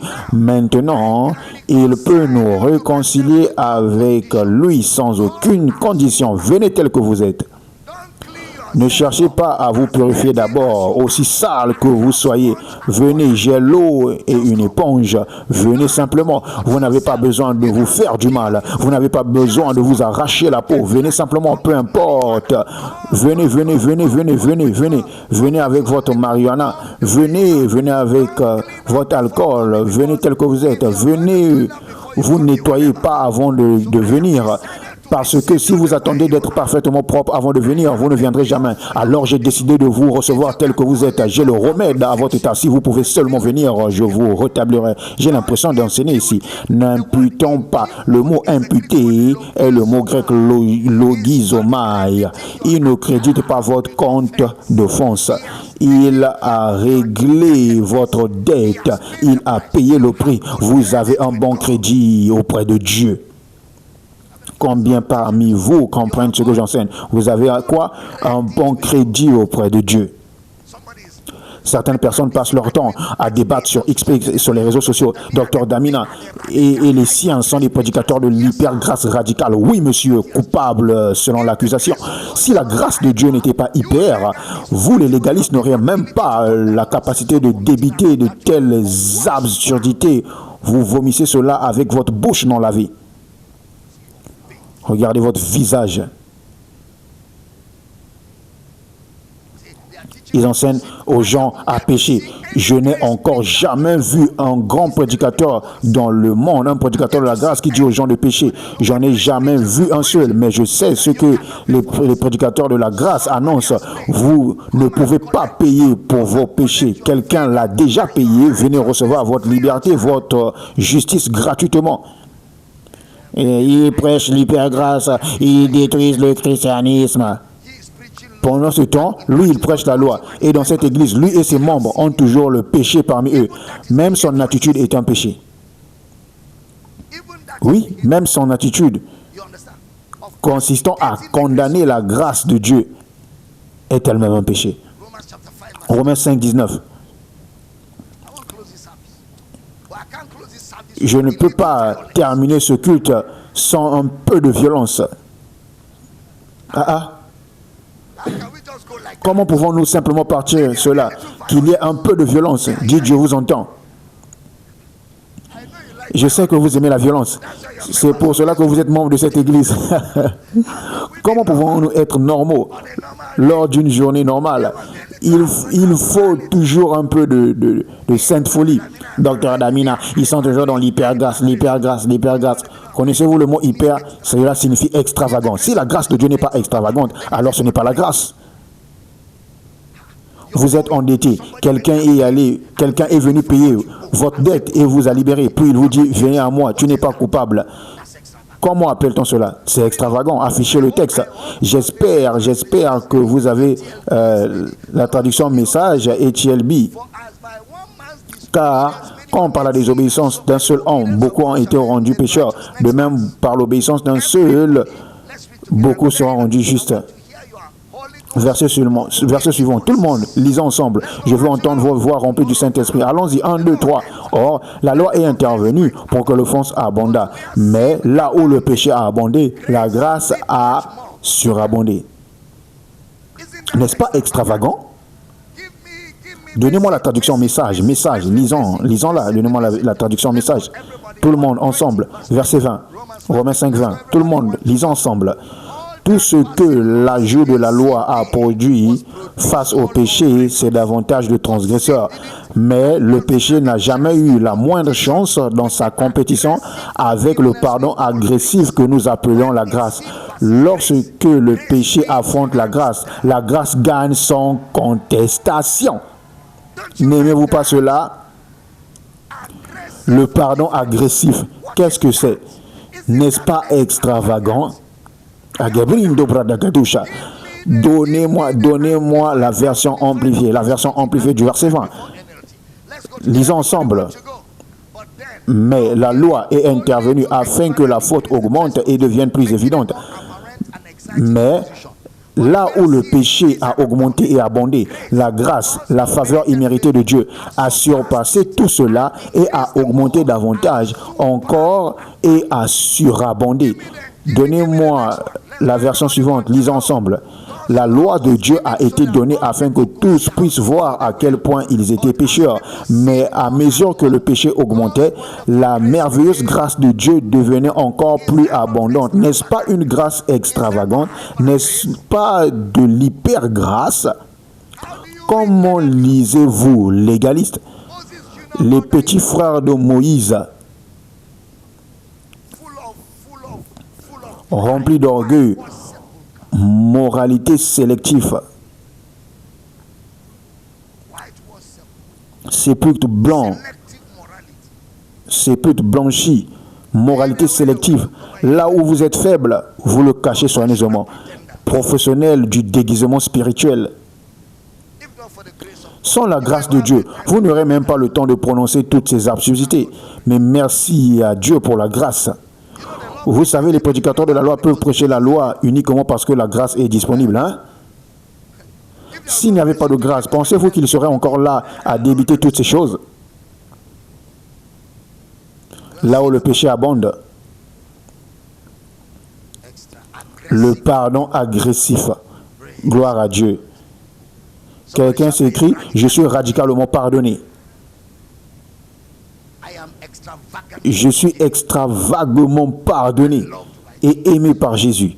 Je n'ai pas entendu un bon amen. Levez-vous, allons-y à la maison. Nous continuerons cela au prochain culte. Êtes-vous bénis ce matin? Vous savez, nous sommes encore en train de construire le sujet parce que nous devons voir comment Ésaïe 53 et puis Psaume 110 entrent dans cette équation.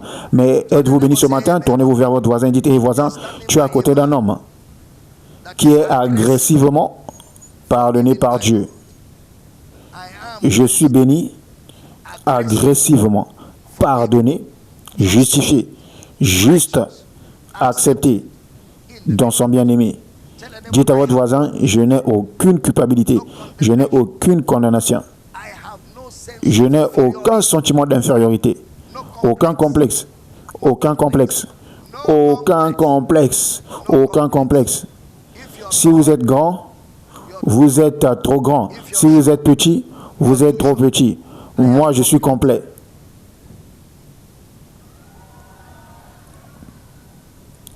Certains disent, je suis plus grand que toi.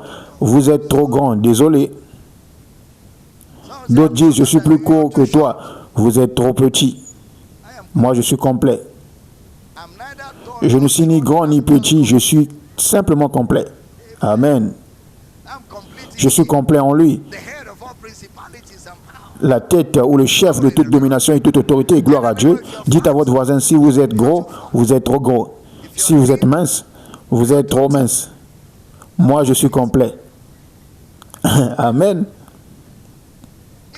Si les femmes comprenaient cela, elles n'auraient aucun problème avec leur poids. Tel que vous êtes complète. Amen. J'ai dit Amen. J'ai dit Amen. La seule raison pour laquelle vous devez prendre ou perdre du poids, c'est pour des raisons de santé. Point final. Rien de plus. Vous êtes complet. Vous êtes beau. Vous êtes créé de manière merveilleuse et admirable. Au prochain culte, je partagerai quelque chose avec vous. Vous savez, certains hommes sont élégants et certaines femmes sont belles. Certains hommes sont élégants et certaines femmes sont belles. Toutes ces personnes qui disent Dieu s'est reposé le 7e jour, puis alors son repos, il a créé Ève. C'est pourquoi Ève est belle. Pourtant, il y avait aussi d'autres femmes moins belles. Elle dit cela? Bien sûr, tout le monde n'a pas la même apparence. C'est ce qui fait de nous les êtres humains. Certaines personnes sont considérées belles, d'autres moins belles.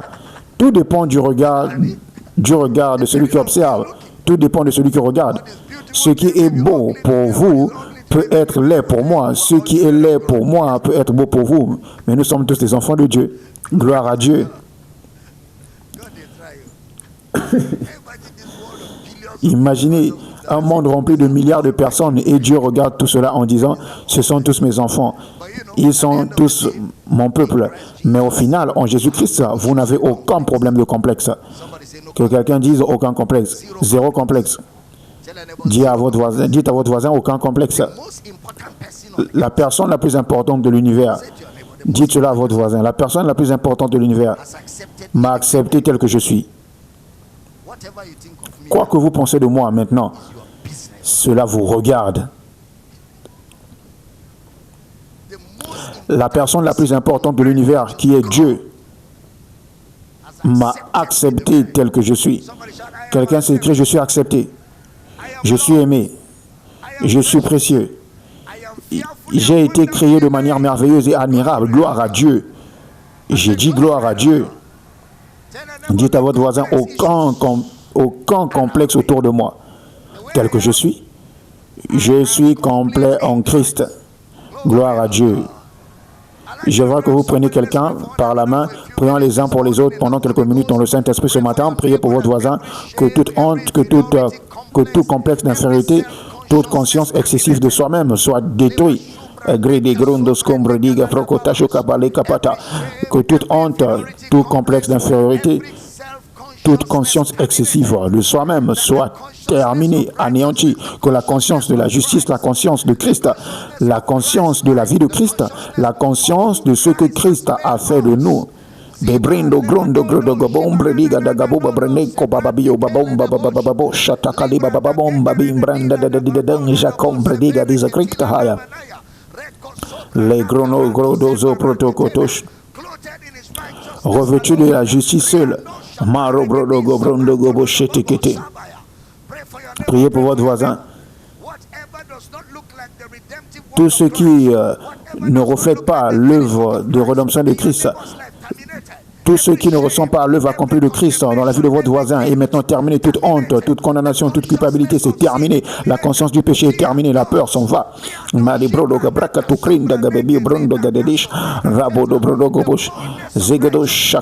L'assurance de la justice. L'assurance de la justice. Le juste a de l'assurance comme un jeune lion.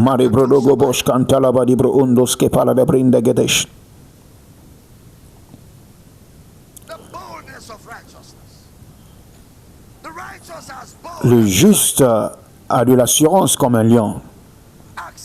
Accepté dans le bien-aimé. Peuple particulier.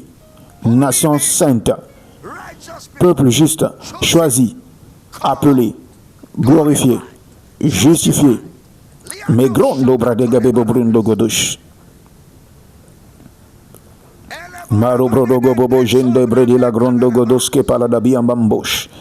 Baro bobo bronda de sakataya. Cruda badingre skakre di la anda sia bagoda de des. Azukataya. Merci Seigneur Jésus.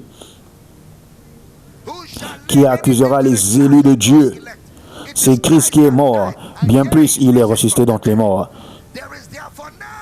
Il n'y a maintenant aucune condamnation pour ceux qui sont en Jésus-Christ, car la loi de l'Esprit de vie en Jésus-Christ nous a affranchis de la loi du péché et de la mort. Vous êtes établis dans la justice, vous êtes loin de l'oppression.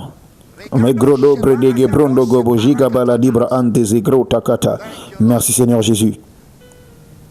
Gloire à Dieu. Alléluia. Au nom de Jésus, nous prions. Et que chaque croyant dise cet Amen comme une note finale. Levez votre main droite et je veux entendre vos Amen comme le tonnerre. Je déclare ce matin, il n'y a donc maintenant et pour le reste de votre vie plus aucune condamnation. Plus de culpabilité. Plus de honte. Plus de complexe. Plus de peur. Au nom de Jésus. Qui accusera les élus de Dieu? C'est Christ qui est mort. Et pourtant, il est ressuscité d'entre les morts. Je décrète que toute langue qui s'élève contre vous en jugement est annulée. Neutralisée. Neutralisée. Neutralisée. Tout ce que quelqu'un a dit et qui a blessé votre confiance, j'ordonne que cela soit dissous, dilué et complètement effacé au nom de Jésus. Toute langue, la loi de l'Esprit de vie en Jésus-Christ vous a franchi de la loi du péché et de la mort. Vous êtes établis dans la justice. Vous êtes loin de toute oppression au nom de Jésus. Et je déclare que vous êtes gardés par la puissance de Dieu, gardés par l'Esprit de Dieu. Et vous fonctionnez dans vos réalités, complet en lui qui est le chef de toute principauté et de toute puissance. Cela est accompli au nom de Jésus. Nous prions et que chaque croyant dit cela comme une note finale. Allez-y et célébrez qui vous êtes. Célébrez qui vous êtes en Christ. Célébrez vos réalités en Christ. Célébrez vos réalités en Christ. Célébrez vos réalités en Christ. Célébrez vos réalités en Christ. Réjouissez-vous encore. Je dis réjouissez-vous et célébrez. Gloire à Dieu. Oui, gloire, gloire, gloire. Alléluia. Béni et béni, totalement béni. Gloire à Dieu. Prenez vos offrandes d'honneur ce matin, adorant Jésus, alors que nous l'honorons et l'adorons dans sa gloire et majesté. Le compte pour l'offrande de Power City International pour l'audience radio, la banque c'est FCMB, le numéro de compte est 29 82 68 20 28. 29 82 68 20 28. Zenith Bank, le numéro de compte est 10 12 36 59 12. 10 12 36 59 et 12. Les coordonnées bancaires en ligne défilent actuellement. Oui. Gloire à Dieu. Je dis gloire à Dieu. Je terminerai cette série avant les débuts de 30 jours de gloire. Je vais terminer. Je ne vais pas l'interrompre. Je la terminerai. Parce qu'il y a certaines choses que je vais enseigner et qui vous aideront à poser un fondement pour comprendre les choses que j'enseignerai dans cette saison 13. Puis-je avoir un bon amen? Levez vos offrandes tout le monde. Nous sommes une maison généreuse et nous donnons avec joie ce matin, Père. Merci pour tous ceux qui donnent dans l'assemblée, en ligne et dans les campus. Nous honorons ta parole, nous honorons Jésus et nous honorons l'œuvre de ta parole et nous honorons encore plus le sacrifice de Jésus. Et ce matin, nous ne retenons pas nos ressources loin de toi parce que nous t'appartenons et nos ressources t'appartiennent aussi. Alors, pendant que nous donnons avec joie et nous te remercions parce que nos offrandes sont aujourd'hui devant toi comme un parfait agréable. Au nom de Jésus, nous prions et que tous croyants disent en puissant Amen. Ce n'est pas un puissant Amen là. Nous continuons de diffuser les vidéos alors que nous poursuivons la montée en puissance pour les 30 jours de gloire afin que davantage de personnes soient informées. Veuillez continuer à partager les vidéos pendant toute cette semaine et sur toutes les plateformes. Continuez à partager, continuez à identifier des personnes et à publier partout sur vos stations WhatsApp et autres. Soyons tous impliqués dans cette campagne alors que nous faisons avancer ce que Christ a accompli à travers cette maison. Et n'oubliez pas que nos prières matinales continuent cette semaine et nous prions intentionnellement cette semaine pour les 30 jours de gloire. Alors prenez part à la prière afin que vous créiez vous-même en vous une atmosphère pour recevoir. Prenez part à cette prière, c'est très important. Amen.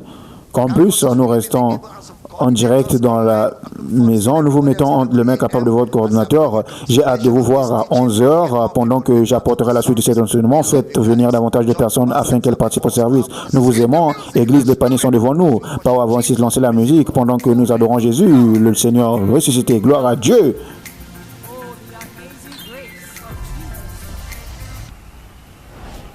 30 jours de gloire 2026.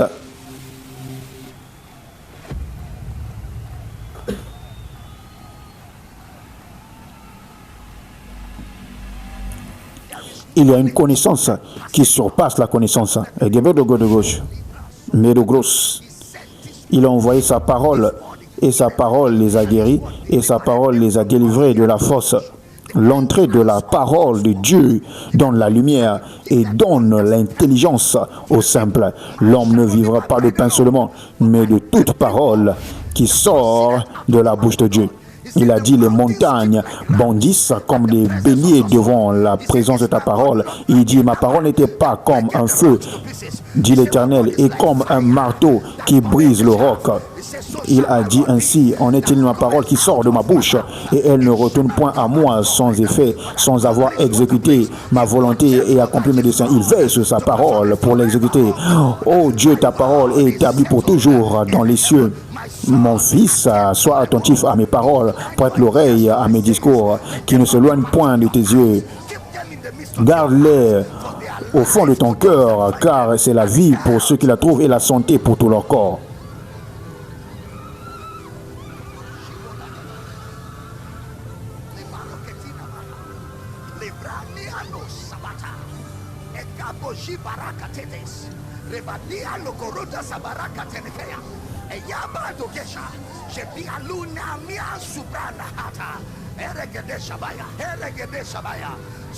Que quelqu'un dise, je reçois, je reçois.